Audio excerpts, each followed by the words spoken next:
Welcome to the Value Pro Show, where Value Pros get value ready. Hi, I'm your host, Bruce Scheer, and today we're diving deep into the critical aspect of value selling, how to lead your customer with a business value assessment. I'm thrilled to be joined by Paul Roberts, a global advisor who has spent years helping Fortune 500s and mid-sized companies sell value by providing insights, assessments, and consultancy. I've personally worked with Paul for about 10 years, and man, oh man, is he solid. He brings a wealth of experience having led consulting units at significant firms like Ernst & Young, PwC, and Corporate Executive Board, and having helped companies like Siemens, BT, and Medtronic elevate their sales approaches. In this episode, we'll unpack how helping your buyers with business value assessments can differentiate the sales experience, elevate trust, and ultimately help you lead your customers to success. If you're looking for practical ways to elevate your customer engagements and truly be a trusted advisor, this episode is for you. I hope you enjoy it. Well, Paul, I am so excited for our episode today. Thanks for joining the Value Pro Show. And man, you and I both have a deep passion around creating assessments for clients. And we both had, just through our prior discussions, huge success in increasing win rates. One of the key metrics right now in this tough market by using assessments between the clients we serve and their buyers. And so this whole episode is how to lead your customer with assessments. And Paul Roberts is just absolutely masterful at doing that. I've kind of had a few trips around the block as well. So we'll show and tell and talk and have a great time in this episode. Thanks for joining, Paul. Okay, pleased to be with you. Yeah, absolutely. Well, why don't we get in kind of the first phase here? Why lead your customer with assessments? And Paul, I'll just kick it over to you. Why get into this? Yeah, thanks, Bruce. I think there are a lot of different angles here. I mean, one clearly is to try and shift the perception of value away from technical or product value up to more strategic or business value. So, clearly when you can do that, it is going to influence the customer much more in terms of buying off you or expanding with you or staying with you, right? If it's an existing account. So a lot of different reasons for that. I mean, clearly it can differentiate the whole sales experience as well. Just having the seller or the seller's colleagues go into a customer and carry out some sort of high value assessment is going to differentiate the whole experience, particularly if the competition don't provide that as an offering. And clearly it's going to enable you to get up and engage more senior stakeholders at the customer and really be that trusted advisor. And I know that is a little bit of a cliched term and it's been around for a long time now, but it is still incredibly relevant. You need to be able to advise the customer on why change, what to change, how to change. And if you can do that, you're clearly in the number one spot to actually sell them your product, services, solutions afterwards. Yeah, absolutely, Paul. Couldn't agree more. I mean, in this day and age, we're really competing on this buying experience, in my opinion. And God, I mentioned to you that horrible stat, 70% of buyers prefer to have a sales-free experience. But when you come in with an assessment, back to your concept of being a trusted advisor. I learned this from Anthony Iannarino in the sales universe, but he was like saying, hey, trusted advisors, they gain trust and they have advice. and having an assessment really puts you into that position to earn their trust and then also to deliver really tangible, great advice through using assessment. So, and as you say, you'll stand apart from the competitive pack in terms of that sales experience, that buying experience. You'll be in a class of one typically when this goes well, as you and I have experienced. So, anyways, huge reason for, and then I talked about a little bit, just some of the key metrics is, hey, you're investing a little bit more time, but the correlation is your win rate goes way up. Your ability to sell more goes way up. And actually, if it goes really well, that sales cycle should shorten, because you're going to be setting everyone up, including your buying champion and all those stakeholders that need to be aligned with a compelling reason to move forward. based off that assessment and the associated business case with acting upon that. So we've talked about the why, but now, Paul, as you would advise me, let's get into the what. What do we assess? And I wanted just to precede this a little bit with just different assessment types. And so there's lots of assessments that could be done. Our firm, valuepros.io, we create assessments for our clients that they can use with their buyers, even their digital buyers, their, human to digital type of buyers. So everybody's probably seen this stat, 70% of the buying journey happens online pre-talking to sales. And we build assessments for, that would sit off a website that an online buyer could find and interact with. We've done that for NetApp, Thomson, Verizon, lots of bigger firms to support that digital to human buying experience.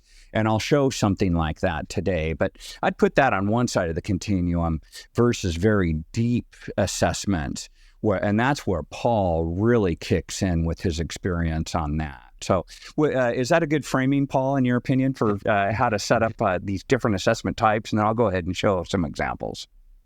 Yeah, absolutely. I mean, I think a lot of it comes down to what are the customer's expectations? Okay, so if you're in an industry sector where this is pretty much the norm, you've obviously got to get your act together and do a really great job. There are some industry sectors out there, particularly outside of tech, that are really immature and undeveloped in this type of area.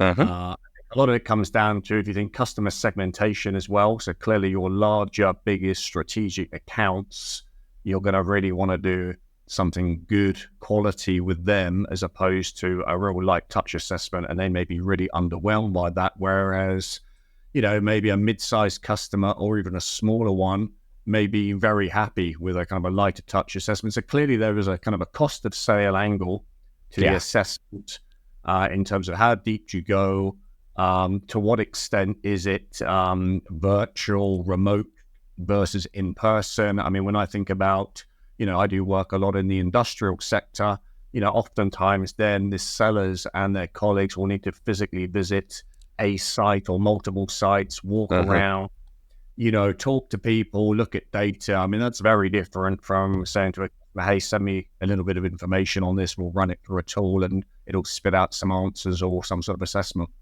Absolutely, Paul. I'll probably even create a little framework for what we just are talking about. But you can have free assessments all the way up to paid assessments by the buyer, and then you can have complex assessments and simple assessments, online, in person, a number of different dimensions for thinking about how what to assess and how to assess.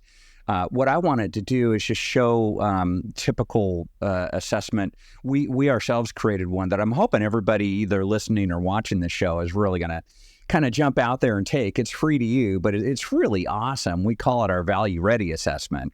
And Paul, we had created this assessment based on 10 dimensions that we identified where sales reps need to show up value ready if they're going to be perceived as value professionals and really create that differentiated buying experience. And so, it follows this framework with 4 key stages of build trust, understand needs, deliver insights, drive execution. But if they come over to valuepros.io and then value ready assessment, and you can see this under our resources drawer as well. This is the assessment. So people watching the show, you can see my screen. For people listening, I'll describe it to you. But yeah, you come into the website, you get the why take the assessment. What is the assessment? What are the dimensions of it? And what's a sample output? Because you need to get people interested in actually doing the assessment with you. Then people get into it. They just start to click through, and against each of those 10 dimensions, they rate themselves on a 5-point scale. They move all the way through that. And once ready, it creates it gives them an assessment, a spider chart of how they landed across the key dimensions. And then they also get a report that they can view that's just absolutely amazing piece of wisdom and focus element. So everybody on the show, I certainly hope you will take the report. Here's an example that I'm showing. I'll describe it as well, but you'll come in and you'll just get this rich PowerPoint-oriented presentation, how you scored across the 10 dimensions, what are the kind of the top line opportunities for you, and then specific recommendations for what actions you can take across each one of those dimensions to improve your score and hence improve your value readiness. And then at the end of the report, we have numerous resources for you to get into to learn how to up your game across each one of those dimensions. So, Paul, this is an example of kind of a rich online, free to the customer type of assessment. Any observations from you? Yeah, I think, a lot of organizations need to consider the breadth of options, as I say, whether it's something like this, some segments versus something perhaps more in depth, for recognizing or taking into account what the competition are doing. Okay, so if they're doing kind of like really deep level of assessments, you're going to need to take that into account as you think, what is the right assessment for our customers?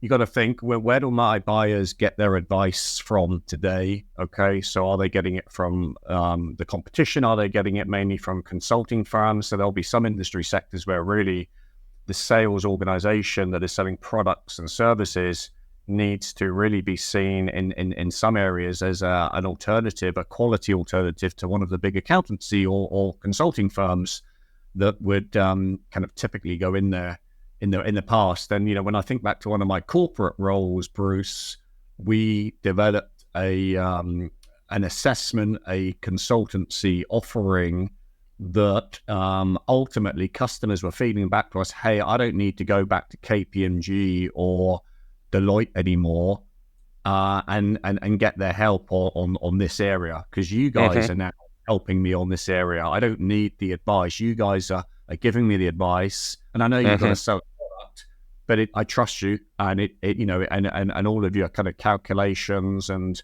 assumptions and everything else are in there. So that's great. And actually, we prefer your advice to some of the stuff we get from one of the big firms. Yeah, you bet. Yeah, that makes sense. Well, why don't we push a little deeper, Paul, into your model here? And again, you'll need to describe this for people listening. But in terms of going deeper into that more deeper assessment land and competing with perhaps the larger consultancies that might charge just a bomb and bring a busload of consultants in, there is a way to do this, do it practically. Go ahead and describe probably the beefier, more complex type of assessments, Paul. Yeah, for sure. Well, let's start just thinking about the buying cycle, right? Let's not think about selling. Let's think about how customers are buying.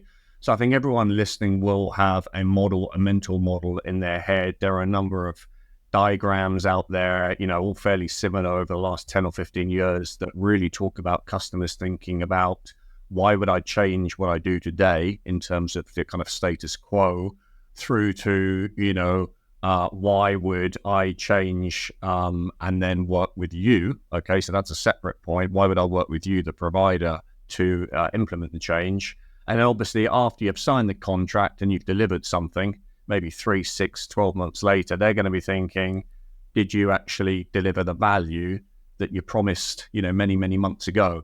So I think, the idea of an assessment can come in at various different stages. It could be a new business, kind of why change assessment. It could be an expansion, as in, you already work for this customer, but maybe you're in a multi-supply arrangement, one of several, right? You might have 5 or 10 or 20%, and you might be looking to differentiate yourself against the others and try and get more business. Or it could be more of a why stay, as in, the customer thinking, I need some proof of the value that you guys have delivered. And I don't just want the account manager to turn up and talk about what I've spent and KPI performance in terms of service and all of that. I need something beefier that really talks about value and elevates the value up to a strategic level. So ultimately, customers are thinking about, how do I make more money? How do I save money? Or how do I manage risk? Nearly everything goes up into one or more of those three high-level strategic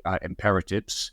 Yes. So once we thought about where does the assessment fit, I think there's a couple of angles here. As we all know, in the last 10 or 15 years, the world of insight-led selling has grown rapidly. It's probably been one of the biggest movements, one of the most exciting things that, in my view, most large organizations have doubled down on to varying levels of success, right? In terms of how do we get our sellers to lead with insight. Now, often what you say to our buyer won't be enough. You could go in there with a great insight and the buyer might say, yep, okay, I get it. However, before I'm prepared to socialize this with my peers and try and start getting up some momentum to change, I need what you've just said proven for my organization. I need you guys to come back in, talk to people, look at some of our information, data, look at options and come back. Because what you're talking about is a big change here. And I'm not going to do that off the back of a sales meeting where you guys have come in, a crisp, snappy message, but I do need it proven with my numbers in the mix. So it can dovetail nicely off the back of an insight, an assessment. Alternatively, if a frontline sales rep doesn't have some great short insights to share, I've seen a lot of organizations go in and just say, hey, based on our experience of serving other organizations like you, we would think that you might be spending 10 or 20% more than you need to in this area. We would think that perhaps your revenue is being limited in that area. We might think that your customer experience or operational efficiency is lower than it needs to be. What I would like to do is bring in my colleagues and perform some sort of assessment. So they could bring in some colleagues or a specialist in this area, or the seller perhaps, if they're able to, and if it's not the most complex client, may have the capabilities to go back themselves and run some form of assessment, whether it's a few hours or a few days for the bigger opportunities. So I think the idea of leading with insight is kind of joined at the hip with assessments. You don't need to do both, but for organizations, particularly that are focused on insight-led selling, they do need to think about the assessment stage, and they do need to make sure that it dovetails with what the frontline sellers are saying and what happens next. Absolutely. Totally agree. I wanted to highlight also, Paul, and I'm sure you'll agree with this, but best practice for how do you follow through with, let me see if I've got that visual here for us.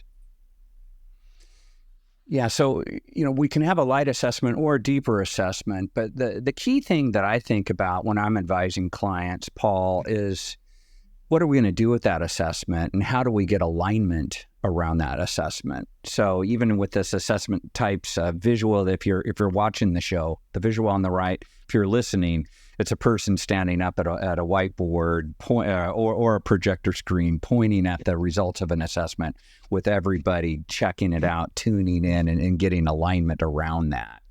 And I do think that the assessment is a wonderful piece of work to get the type of information needed for decision makers to make decisions and to gain that alignment. And man, when assessments have gone right in my career, it's where we have that concerted step around an alignment meeting and a planning meeting and an action plan that comes from that, which includes buying that solution and moving towards deployment. But it's really a lever point for alignment and making decisions when I see this done right.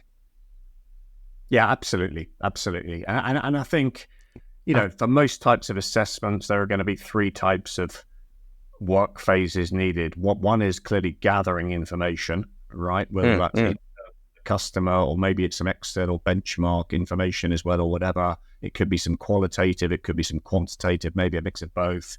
It's analyzing that information you've got back and interpreting it. And then the third piece clearly would be developing options and recommendations to put back to the customer. So, there could be a workshop in the middle of that as part of that work. There might not be. It might be some sort of report that goes back. It may be some sort of presentation. But clearly, it does need to be compelling. It needs to be high quality. And clearly in some industry sectors, the risk management needs to be thought about as well. So I'm particularly thinking about financial services and healthcare and areas like that, right? Where, you would want as our commercial organizations some checks and balances in place just to ensure that what your team is going back with is robust, particularly if the buyer is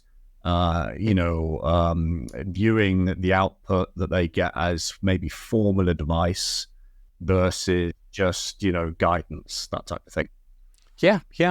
And then when the buying psychology and selling psychology that I've witnessed that's produced the best outcomes for my clients has been, it's almost like even a peer-to-peer selling relationship between a head of sales or CRO or somebody on the exco reaching out to their counterpart at the counter organization saying, hey, we see a huge opportunity for you in this solution area. We're willing to invest some resources to do a proper assessment so you can see what the potential impact's going to be for your organization. And but what we do ask, if we're going to invest that time and energy, we ask you to reciprocate and make sure the right people are at the table when we reveal the results of that assessment. And so we can, see what the impact can be and then make the right choices and decisions accordingly by having the right people in the room. Do you agree? And if we've got that agreement, then the assessment can ensue and the right people show up and the magic happens. And Paul, I had mentioned this to you before, but I did a project between Hewlett-Packard and Microsoft where we identified 8 solutions that we wanted to go to market with. And, the cost to the client was in the millions to deploy one of these solutions. So, of course, we needed to have an assessment and all the right people at the table. But that peer-to-peer selling and agreement setting pre-assessment really set the stage for success for both the seller and the buying success.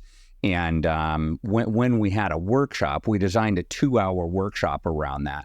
That resulted in over a 50% win rate or deal close rate. When everything went right, we had that workshop in place. Clients showed up, 50% of those clients bought. Yeah, that's very impressive. That's a great story. And I think, to your earlier point, a lot of this is about trust. So, sales organizations need to manage the level of input and commitment that they're going to provide to an organization. I have seen, and I've been burnt by this myself personally, where we have rolled up, with a prospect, a new business, gone in, done a pretty deep assessment, and the customer loved it. And they said, this is kind of great. I don't need to, spend X $1,000 or euros or whatever with someone else. This is great. And they were pretty cheeky. They took the advice and then still went out to a full kind of RFP and went with the cheapest provider. So they kind of got the best of both worlds. So, we learned off that in terms of, how to manage the level of effort that we would provide. And there are various ways around that in terms of, how much do you provide up front? How do you try and manage that risk? And there are many different kind of models to make sure that you minimize the situation where you're going the extra mile with the customer, but they're deciding, and you might provide a great experience, but they're still maybe got some, kind of more old-fashioned procurement types in there who are thinking, this is great, but I'm going to, just kind of go with one of the cheapest providers after him as they get the best of both worlds. Yeah, Paul, that's one area. I was serving one client, Emphasis. They were so bummed. They spent so much time and energy on a deal. And then instead of, going with Emphasis for their services and some of their additional technology as part of their cloud strategy for this particular target prospect, the target prospect went through the assessment, took all that wisdom and everything, and then just went directly to Amazon Web Services, AWS, and just cut them out of the deal. But, I would just argue, the art of a great assessment, it should play to both the buyer's interest and the selling entity's interest. That's where it's win-win, truly. But it needs to play to differentiated value of the solution. And if it doesn't, then you get those end runs that aren't very fun at all after all that time and energy. But when it goes right, an assessment, a proper assessment, it's a cost to sale. It can be. Or one of my clients even charged $75,000 for an assessment, and they were giving that as a rebate to the client. If they spent so much within a certain time period, they'd get their money back, if you would, in terms of a credit against some of the solution they were buying. So anyways, it doesn't have to be a total loss. You can get some money for it, especially if that client chooses not to engage at a deeper level, because there is true value in that assessment, and it needs to be sold as a valuable engagement. And that's one thing I've learned. I did this type of work with DXC as well, and one of the largest service providers in the world. And just like any product you go to market with, we really tightened up and made this assessment its own thing, its own marketing, its own infographics, et cetera, but made it more tangible for the buyer, so the buyer could see the real value behind that exercise versus just something bypassing and ad hoc. No, very concerted. Here's the objectives for it. Who needs to be participating in the assessment. Here's what the workshop looks like. Here's what the outcomes we'll expect from that workshop. Here's who needs to be there. Everything really concretely detailed to make that work. Yeah, and I think if you position it in that way, and the look and feel of the communications and the emails around it, as I say, resemble a professional services type engagement, I think most customers then will sit back and kind of realize what they're getting if it's something complex, and hopefully that will smooth things over the coming days and the weeks. And as I said, we are talking about the most complex type of assessment here, as opposed to a kind of lighter touch or just a questionnaire based assessment that you might do for a smaller client. I do just briefly want to touch on a great point you made, which is, even charging for some assessments. So again, this comes back to why you assess in the first place. I mean, clearly, it is to be that advisor. It is effectively, to put crudely, as a sales aid to win more business, expand or defend. I have seen a lot of organizations start thinking, well, hold on, could this be a new income stream? Yeah. Okay, for advice, which can be great. But I've also seen organizations think that and then actually lose track of, so they've made a little bit of money out of it. It's super small compared with what they could have been doing if they had kind of done it almost for nothing and sold more product and services. So organizations, I think, need to get very clear on, what is the purpose, the kind of the raison d'etre of providing advice. Is it to ultimately lead to more products and services, or could it be, and they could get distracted by this, could it be, oh, this is a new, nice, high margin revenue stream, how much higher margin than our products and services? But if organizations then are really just trying to sell this as a freestanding service, they can maybe come out of it almost worse than if they just thought about the much, much bigger prize in most organizations of this being the spearhead, the tip, if you like, of the whole sales and customer experience and relationship. No, totally. It really does. And I've been in those Jekyll and Hyde dialogues and arguments even, and I'm sure you have too. Is this sales leverage? Or is it its own thing? Is it out of the sales organization, or is it out of professional services? And, just trying to figure that, and what are their goals versus their goals. And your advisement also, I agree with as well. You got to lead with the buying entity and, what do they need, and then figure it out. But, obviously this is such a wonderful approach, because the big prize is increasing win rates, especially for bigger deals, and growing that relationship with the customer, especially when you do the swing back assessments around, how have we done and what else can we do as part of that, why stay type of paradigm that you'd mentioned, Paul. Well, hey, Paul, let's bring it in for a landing. I'd just ask you, is there anything else on your mind that you thought people need to be thinking about before we break on this episode?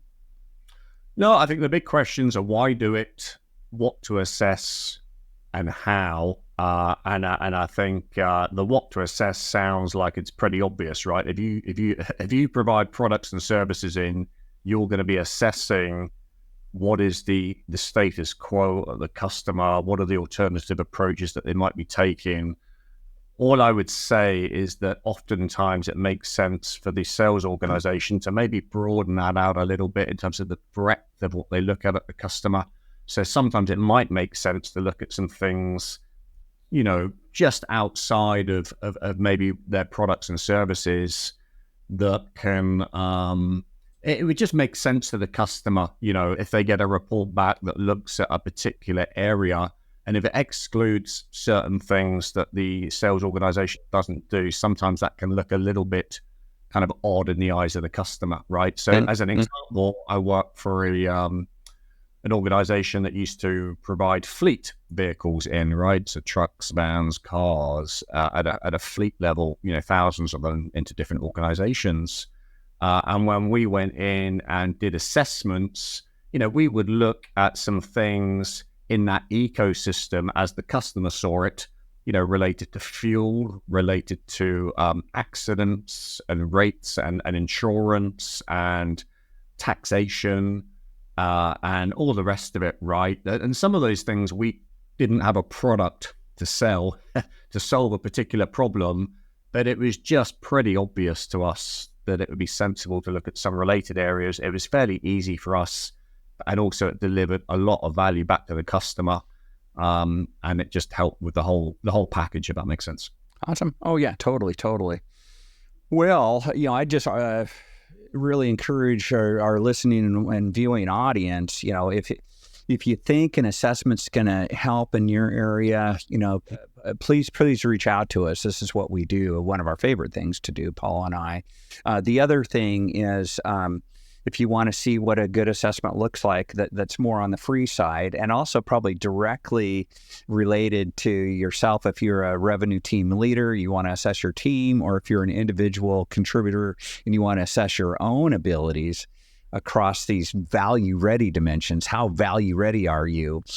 Please take our free online value-ready assessment, and you'll find that at valuepros.io resources. Go to the resources tab, value-ready assessment, and have some fun there. It's a very rich resource. And to what Paul was saying, bring value to the buyer. For you, you'll have a lot of resources that you could take advantage of to improve your value readiness across all those 10 dimensions. So anyways, back to you, Paul. Paul, thank you so much for joining the show. This has been awesome.